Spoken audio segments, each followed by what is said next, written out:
बिस्मिल्लाहिर्रहमानिर्रहीम। अस्सलाम वालेकुम। मैं हूं हसनैन अल्ताफ और आप देख रहे हैं मेरा यूट्यूब चैनल। वज़ीर आला पंजाब को गवर्नर पंजाब की तरफ से डीनोटिफाई कर दिया गया है, लेकिन वज़ीर आला पंजाब का भी रद्द-ए-अमल आ चुका है। उन्होंने कहा कि मैं बतौर वज़ीर आला काम करता रहूँगा और मेरी काबीना भी काम करती रहेगी और हम इस गैर आईनी अमल को नहीं मानेंगे। तो खैर आपको पहले ये बता दूं कि गवर्नर पंजाब ने उनको डीनोटिफाई क्यों किया है। अब गवर्नर पंजाब ने उनको एतमाद का वोट लेने के लिए कहा था, लेकिन वज़ीर आला पंजाब ने एतमाद का वोट नहीं लिया था। उसकी वजह यह है कि जब गवर्नर साहब ने एतमाद के वोट के लिए कहा था तो उस टाइम असम्बली इन सेशन थी। मतलब कानून के अंदर यह है कि जब इजलास एक चल रहा हो तो उस टाइम गवर्नर साहब दूसरा इजलास नहीं बुला सकते। तो इसीलिए वज़ीर आला पंजाब ने एतमाद का वोट नहीं लिया था। तो खैर कुछ कानूनी माहिरीन ये भी कहते हैं कि गवर्नर पंजाब इजलास बुला सकते थे, वो इस सूरत में कि बहुत बड़ी रीज़न्स उनके पास हों, और वो भी अगर इजलास बुलाते हैं या अगर उनको एतमाद के वोट के लिए कहते हैं तो उनको कुछ वक्त देना होता है। मतलब इस तरह नहीं होता कि 24 से 48 घंटे के अंदर अगर आप एतमाद का वोट नहीं लेंगे तो आपको डीनोटिफाई कर दिया जाएगा, इस तरह खैर नहीं होता। तो इसीलिए अब परवेज़ अली साहब ने एतमाद का वोट नहीं लिया था तो उस बेस के ऊपर उनको डीनोटिफाई कर दिया। तो खैर ये मामला जो है ये जाएगा अदालत के अंदर।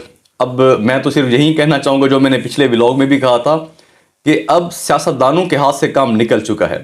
इनके पास जो वक्त था, जो टाइम था, जो ये फैसला कर सकते थे, तो इन्होंने उस वक्त को ज़ाय कर दिया है। अब फैसला जाएगा अदालत के अंदर। अब ये सारे होंगे अदालत के रहमो करम पर। अब पाकिस्तान तहरीक इंसाफ की ये भी कोशिश है कि सदर साहब गवर्नर साहब को ओहदे से हटा दें, क्योंकि गवर्नर साहब ने गैर आईनी इक़दाम लिए हैं।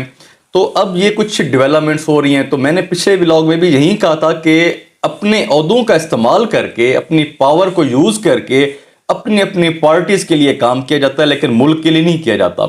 अब इसी तरह हो रहा है, नून लीग गवर्नर की पावर को यूज़ कर रही है, पाकिस्तान तहरीक इंसाफ सदर की पावर को, स्पीकर की पावर को, वज़ीर आला की पावर को। तो ये अपने अपने जो ओहदे हैं ये अपनी पार्टीज़ के लिए इस्तेमाल हो रहे हैं इस टाइम।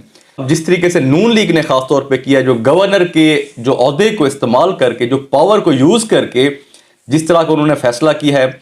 अब अगर इस फैसले के मुकाबले में अगर पाकिस्तान तहरीक इंसाफ सदर की पावर को यूज़ करती है, अगर वो वज़ीर आज़म शहबाज शरीफ साहब को कहते हैं कि जी आपके पास 24 घंटे हैं, आप एतमाद का वोट लें, नहीं तो आपको डीनोटिफाई कर दिया जाएगा, तो फिर क्या होगा। तो ये देखें, अब ज़ाहिर सी बात है 24 घंटे के अंदर कुछ वज़ीर मेरे ख्याल से बाहर भी होंगे, कुछ MNAs वो भी आउट ऑफ कंट्री होंगे। तो 24 घंटे के अंदर अगर इस तरह कर दिया जाता है तो फिर सवाल पैदा होता है फिर क्या करेंगे। तो ये जिस तरह की सियासत चल रही है, जो ओहदे इस्तेमाल करके जो एक कानून को नहीं देखा जा रहा, अब आयन के अंदर भी कुछ गुंजाइश ढूंढ कर सिर्फ अपनी अपनी पार्टीज़ को फ़ायदा पहुंचाया जाता है, तो मैं समझता हूँ ये एक सही इक़दाम नहीं हैं। तो इस तरीके से अगर काम चलता है तो ज़ाहिर सी बात है फिर अदालत के रहमो करम पर जाएंगे, फिर जो उनका फैसला होगा इन सबको मानना पड़ेगा। लेकिन अब जो अहम तरीन बात है वो ये है कि देखें, अब अगर तरीके अदम एतमाद भी पेश हो या एतमाद का वोट भी हो या मसला अदालत तक भी जाए, तो मेजॉरिटी जो है वो पाकिस्तान तहरीक इंसाफ के साथ है, क्योंकि उनकी जो नंबर्स हैं वो पूरे हैं उनके पास। तो जो PDM है उनके नंबर्स उनके पास पूरे नहीं हैं।